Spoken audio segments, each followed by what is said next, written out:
Olá, meus irmãos, a paz do Senhor Jesus. Quando nós olhamos para a história de José, aquele José que foi levado para o Egito, nós nos emocionamos. Não tem como não se emocionar vendo uma história tão rica em detalhes, uma história que quem acompanhou esse estudo pelo curso bíblico online viu que essa história dele aponta muito para Cristo, um homem extremamente fiel a Deus e um homem a qual Deus vai lá e recompensa ele com muitas honrarias, com muita riqueza, com muita autoridade e tudo mais. Mas se nós pararmos para pensar nos pormenores da vida de José, talvez nós ficássemos um pouco mais admirado, mais perplexo, vamos dizer assim. Porque José, se você parar para pensar, quando ele sai da casa do seu pai, ele é um jovem, né? Ele ainda era um jovem com 17 anos. Pare e pensa um pouco sobre isso. Olha para os jovens, e eu não vou falar da juventude de modo geral, olha para os jovens cristãos com 17 anos. Será que eles estão preparados para serem homens de Deus, mulheres de Deus, mesmo se fossem arrancados imediatamente de suas famílias? Você já parou para pensar se algum desses jovens hoje acontecer qualquer situação mundial, qualquer tipo de circunstância onde o governo simplesmente desloca seus filhos de perto de você, né? Os jovens da sua congregação aí, eles simplesmente se separam. Será que eles vão ser fiéis lá no meio desse Egito onde eles vão estar? Pois é, José era ainda um jovem, alguns ainda chamam no Brasil, tem a cara de pau, de chamar de adolescente com 17 anos. É claro que não, um ano depois ele já é um adulto, como assim? Adolescente já pula, né? Mas é um desserviço que foi feito, né, na legislação para considerar uma pessoa de 17 anos como um adolescente. Mas tudo bem. A grande questão é, 17 anos é um prazo onde você deveria olhar para os jovens da congregação e enxergar neles homens fiéis, homens que já estão preparados, que já passaram por todo aquele processo do discipulado, já se alimentaram do leite do Senhor, né? Já estão comendo comida sólida, porque o que José suporta é porque o temor do Senhor estava profundamente plantado no coração de José. Mesmo ele sendo tirado do seu pai, ele mantém-se firme aos princípios bíblicos, vamos dizer assim, mas são princípios de lei de Deus que estavam no coração de José, e isso nos chama muita atenção. Se você parar para pensar um pouquinho, José sofreu muito mais do que a gente imagina. Pega esse contexto, você está vivendo uma vida boa com seu pai, com a sua mãe, você está ali convivendo com a sua família. O relacionamento dele com Jacó, por exemplo, era um relacionamento de uma afeição muito grande, né? Era um amor paterno muito grande que o pai tinha por ele, e ele é aquele filho que gostava de estar junto do pai. Mas essa relação dele com o pai biológico dele também está ligada com a relação dele com o Pai Celestial, que é Deus. Então, isso fica provado quando ele é tirado de Jacó, ele mantém-se fiel ao Pai Celestial, ao nosso Deus. Se você observar, Jacó está vivendo essa vida boa com o seu pai, um jovem disposto a servir, né? Ele ia lá, né, cuidar do rebanho do seu pai, via os seus irmãos, etc. e tal, aquela coisa toda. Quando num momento desse, subitamente, eles tramam contra ele e os seus próprios irmãos vêm trair José e jogam ele num buraco. A Bíblia não fala, mas pode ser que aconteceu nessa queda dele se machucar. Isso é algo meio óbvio, né? Não sei se ele quebrou um braço, um dedo, se ele ralou, alguma coisa certamente aconteceu nele ser jogado nessa cova. E aí há um simbolismo muito grande nessa cova, porque quando você é jogado num buraco, o único recurso que você tem não é olhar para baixo, nem olhar para os lados, porque não vem socorro dos lados, é olhar para cima. E agora José está olhando para cima, pedindo ajuda. Me tirem daqui, né? Me tirem daqui. Evidentemente ele fez esse tipo de grito, né? E também deve ter clamado ao Senhor ali por misericórdia, porque aquilo não era uma brincadeira. Ele deve ter percebido na face dos seus irmãos o ódio, porque o ódio fica latente quando a pessoa odeia e está disposta a matá-lo. Agora pensa, José sai da sua família, ele sai dessa forma, não teve aquela oportunidade de dar um abraço, um último abraço no seu pai, na sua mãe e até mesmo nos seus irmãos e partir.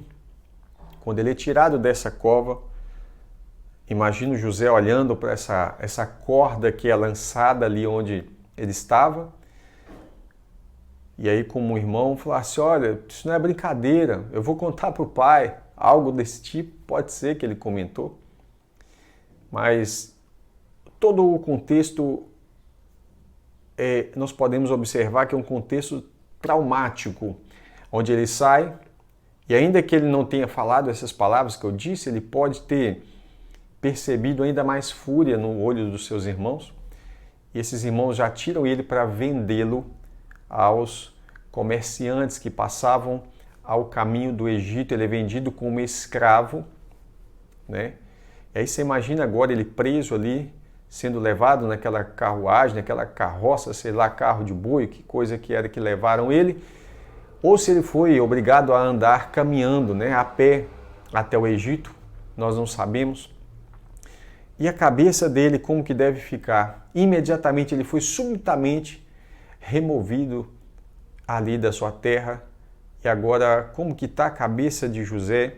Por quê? Por quê? Por que eles fizeram isso? Logo os meus irmãos, né? E agora, como é que vai ficar o meu pai? Evidentemente você já sabe da mentira que os seus irmãos contaram para o seu pai. José é levado para o Egito. E aí eu quero mostrar para você que coisas piores aconteceram a José do que a gente está acostumado a entender lendo apenas o Gênesis. A Bíblia, ela revela coisas depois do Gênesis acerca daquelas mesmas histórias. Por exemplo, quando fala em Gênesis 22 que Deus chama Abraão e fala, me dê o seu único filho, né? Ali não explica, mas lá em Hebreus 11 diz que Abraão ia sim sacrificar o seu filho, por quê? Porque ele cria que Deus ressuscitaria o seu filho dentre os mortos e assim, em figura, ele o recobrou, ele recebeu o seu filho dentre os mortos. A mesma coisa vai acontecer, por exemplo, quando Elias, ele ora e pede a Deus para que enviasse chuva. E Deus atendeu a oração de Elias e Elias também tinha pedido para que encerrasse a chuva. Isso vai estar explicado em Tiago, por exemplo. Mas se você não ler a Bíblia como um todo, você não vai perceber isso nunca. Vai achar que simplesmente Elias deu a ordem e a natureza obedeceu Elias. E não foi bem assim. Acontece algo semelhante com José. Você lendo o relato de Gênesis, talvez você não vai perceber esse detalhe que eu quero te mostrar aqui agora. Mas José então é levado, você já sabe que ele é levado, ele é vendido como escravo, ele vai para a casa de Potifar, e ali ele fica na prisão que ficava dentro do território da casa de Potifar, então havia uma prisão ali. E ali ele começa a prosperar, o próprio Potifar começa a prosperar por causa do José, e ele é colocado sobre toda a casa de Potifar. Aí José vai ser provado, vai ser tentado ali por causa da mulher de Potifar, e a fala dele mostra como que o temor do Senhor estava plantado lá no fundo do coração de José, quando ele diz que ele não poderia pecar contra o Senhor. Mas imagina hoje e naquele tempo então, um jovem ser acusado de tentativa de abuso sexual da mulher de um chefe do exército dos Estados Unidos, por exemplo. Naquela época, do Egito, grande potência. Imagina não precisa nem ser um caso desse, mas um jovem ser acusado de tentar violentar. Essa foi a acusação que aquela mulher maligna fez para cima dele, né? Tentar violentar a mulher de um homem muito poderoso. Ele certamente correu o risco de morrer imediatamente. Então ele vai ser novamente preso, né? E até que ele saia daquele lugar ali depois e o Senhor coloque ele no trono do Egito, abaixo apenas de Faraó. Ele podia fazer qualquer coisa. Quando nós olhamos o desfecho dessa história, é tudo muito lindo, mas você já parou para pensar que você passar por uma tribulação, sabendo que ela tem data de validade e sabendo qual é o privilégio, qual é o benefício que você vai alcançar daqui a 2 dias, ou daqui uma semana, ou daqui um mês, isso facilitaria muito, não é?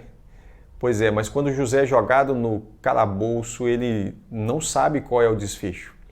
Ele simplesmente não está ali contando os dias e falar assim, olha, falta 2 anos para eu me tornar governador do Egito. Não, ele está passando por tudo isso sem nenhuma promessa, pelo menos a Bíblia não fala nada sobre isso, de tirar ele daquela situação. Mas ele permanece fiel ao Senhor, tanto que ele é um homem a qual o próprio Faraó vai reconhecer que ele é um homem que tem o Espírito de Deus. Então José, ele passa esse período lembrando, ele passa um período sem saber o que vai dar, ele correu o risco até de morrer, mas ele fica fiel a Deus até o fim. Veja bem o que aconteceu com José. Se você pegar sua Bíblia no Salmo, isso mesmo, Salmo 105, no verso 16, fala assim, Deus fez vir fome sobre a terra e cortou os meios de obter pão. Adiante deles enviou um homem. Isso aí está contando que quando houve uma fome na terra, Jacó vai subir. Mas antes disso acontecer, Deus enviou um homem, José. Antes, José foi enviado para preparar o caminho, que foi vendido como escravo. José foi vendido como escravo, lembrando, pelos seus próprios irmãos. Imagina o trauma que poderia ter no coração dele, mágoa, rancor, ódio, possibilidade de vingança. Se eu conseguir sair desse lugar, conseguir voltar, nada disso estava no coração de José. Era um homem muito íntegro. E aí fala assim, José que foi vendido como escravo. Olha o verso 18. Apertaram os seus pés com correntes e puseram uma coleira de ferro no seu pescoço. Eu estou lendo a versão Nova Almeida atualizada, mas a NVI diz assim, machucaram-lhe os pés com correntes e com ferros prenderam-lhe o pescoço, ou seja, foi colocada uma coleira de ferro no seu pescoço e prendeu os seus pés com corrente. Ele estava literalmente amarrado. Pior do que um cachorro, a situação de José. E aí, para e pensa, um homem que tem temor de Deus, que tem o Espírito Santo, e que, olhando toda essa trajetória, dá a impressão, se ele não estivesse confiando em Deus, dá a impressão que simplesmente o resultado de toda essa fidelidade está levando ele só ao fracasso. Quando ele pensa que está saindo dessa situação, quando Potifar coloca ele para tomar conta ali daquela cadeia, ele pensa, agora a coisa está começando a melhorar. Aí vem a acusação da esposa de Potifar e a coisa fica muito pior do que antes. E eu acredito que é nesse segundo momento em que eles vão prender ele, né? Apertaram os seus pés ou machucaram os seus pés com correntes e puseram a coleira de ferro no seu pescoço. Você faz ideia de quanto deve pesar uma coleira de ferro puxando o seu pescoço para baixo? Não sei se você poderia fazer esse exercício, mas pega um cinto, uma correia, apoia atrás do seu pescoço e puxa para baixo um pouquinho e tenta ficar assim uns 5 minutinhos para você ver o que acontece. José passou maus momentos na cadeia, foram terríveis. Evidentemente ele foi espancado depois desse tipo de denúncia, sabe? José sofreu muito. Quando nós olhamos para os benefícios pós, né? Depois da prova, muitas vezes a gente tem aquele sentimento, eu queria tanto que acontecesse algo comigo semelhante que aconteceu com José. Mas nós não entendemos muitas vezes que tudo isso José passou, tudo isso ele passou sem nenhum tipo de expectativa de melhoria. E aí que está a grandeza da fidelidade desse homem, né? E aí que está o grande ponto onde eu quero chegar. Será que nós estamos preparando os nossos jovens para que quando eles chegarem a 17 anos, eles estejam prontos a passarem por coisas duras, severas, mesmo sem a ausência de alguém, para ficar motivando ele o tempo todo? Ou será que nós estamos criando crentes mimados que vão ser dependentes a vida inteira de outras pessoas ficarem empurrando eles na fé? É hora de despertarmos, é hora de entendermos que mesmo se nós não tivermos alguém para ficar nos empurrando, nós temos o dever de sermos fiéis a Deus. Mesmo que não tenha aquela pessoa para falar, olha, eu estou orando por você. A gente não tem como desculpa falar, mas também ninguém me ajudou. Jesus falou, eis que estou convosco todos os dias, até no dia mau. Existe o dia mau. Tanto que a Bíblia diz que nós precisamos vestir toda a armadura de Deus para estar firme contra as ciladas do diabo, para suportar o dia mau. Mas muitas vezes estamos sem armadura, estamos procurando vestir as vestes do mundo, se é que você me entende. Estamos nos conformando ao mundo. E os nossos jovens de 17 anos hoje, infelizmente, a grande maioria deles que se dizem cristãos em seus perfis nas redes sociais, eles não têm diferença alguma dos mundanos. Suas ambições são as mesmas, suas vestimentas são as mesmas, o seu palavreado são os mesmos. Aqueles grupos que os mundanos seguem, eles seguem também. As referências e as influências que eles recebem são exatamente as mesmas. Não se engane. A igreja brasileira não está passando por avivamento nenhum. Muito pelo contrário. Ela está sendo implodida de dentro para fora. E não vem me dizer, as portas do inferno não prevalecerão contra a igreja. Quando o verso diz as portas do inferno, está dizendo as portas do Hades. Ou seja, a igreja vai ser ressuscitada. Não tem nada a ver com demônios, não tem demônios no inferno. Isso aí você precisa entender. A Bíblia diz que nas regiões celestiais está a nossa guerra. Os demônios estão soltos no mundo, fazendo bagunça. Alguns estão presos, né? Alguns anjos malignos, espíritos maus estão presos no abismo, mas não são todos. Aqueles que estão presos não influenciam, não fazem nada aqui. Agora, até que sejam soltos. Mas agora, nós precisamos entender isso. Quando fala que as portas do inferno não prevalecerão, está falando que as portas do Hades. Jesus fala, eu tenho a chave da morte e do Hades. Ou, se você ler aí, tem a chave da morte e do inferno. A palavra não é inferno ali, é Hades. Ou seja, o mundo dos mortos, o que ele está falando, na ressurreição. Eu vou tirar vocês. Agora, quando você olha para os nossos jovens, eles estão ambicionando as mesmas coisas que os mundanos. E eu queria convidar você, leve a sério o seu filho, leve a sério a sua filha, leve a sério os seus sobrinhos, leve a sério as crianças, adolescentes e jovens da congregação. Tire um tempo para discipular. Você vai investir tempo. Não adianta dizer, mas eu não tenho tempo. Tem sim. Você tem tempo para ver rede social, você tem tempo para assistir futebol. Tudo isso está sendo contabilizado. O Senhor percebe que você está ali tirando quarta-feira e domingo 2 horas para assistir cada jogo. Se você dedicasse quarta e domingo, por exemplo, nos horários do jogo, e aí você entendeu o que é renúncia. Eu queria tanto ver esse jogo, mas eu vou renunciar porque eu tenho uma prioridade que é o reino. Buscar primeiro lugar o reino. Na hora desse jogo eu vou desligar essa televisão, vou entregar esse prazo 2 horinhas só. Calculei, 2 horinhas só. Na quarta e 2 horinhas no domingo. São 4 horas de estudo. 4 horas de estudo que você está tendo com um jovem, um adolescente, uma criança. Talvez nem isso você tenha tirado, né? E aí você calcula no fim do mês, né? Você tem 4 horas por semana.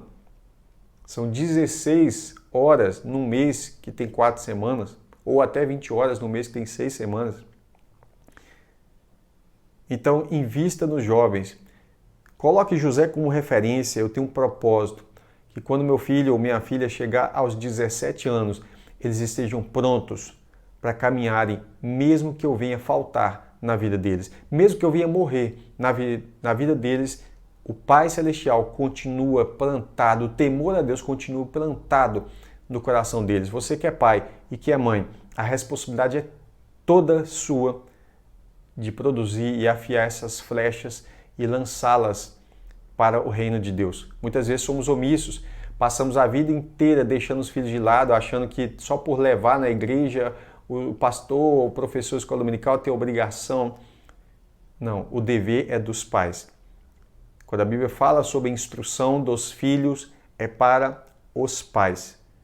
Então que nós venhamos fazer isso, porque muitas vezes a pessoa deixa o filho viver as regalias do mundo durante 14 anos e depois em 15 minutos de conversa quer que os pastores façam milagre de mudar uma mente de uma criança que não foi ensinada, no temor do Senhor, não foi instruída em nada na palavra do Senhor, mas gastou todo o seu tempo que os pais deixavam, não orientavam, gastou todo o seu tempo com as mesmas baboseiras que as crianças, adolescentes e jovens do mundo estão gastando tempo.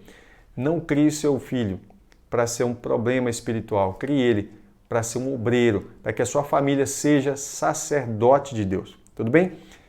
É um pequeno devocional, é uma meditação, uma reflexão, mas que eu acredito que vai ser muito útil para nós ter esse José como referência, agora mais sabendo que o sofrimento dele era muito pior do que a gente pensava. Não é verdade? Deus te abençoe. Até o próximo, se Deus quiser.